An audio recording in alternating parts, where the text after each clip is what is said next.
बिस्मिल्लाहिर्रहमानिर्रहीम। तो दोस्तों, हम बस्ती मुल्क से वापसी पर आ रहे थे।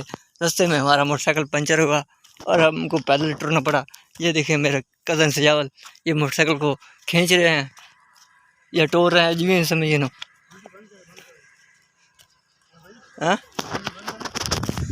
हमको काफ़ी कम से कम 1.5 किलोमीटर या 2 किलोमीटर पैदल चलना पड़ेगा, क्योंकि काफ़ी दूर है पंचर वाला।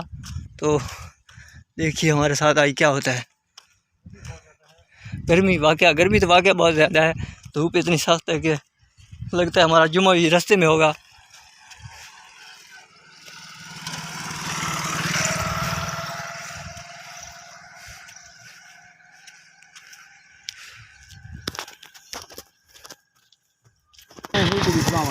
तो प्यारे मुझे मोटरसाइकिल मिल गया है।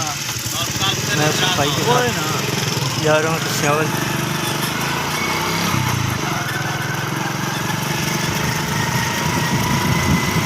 मोटरसाइकिल पैदल लगा रहा है।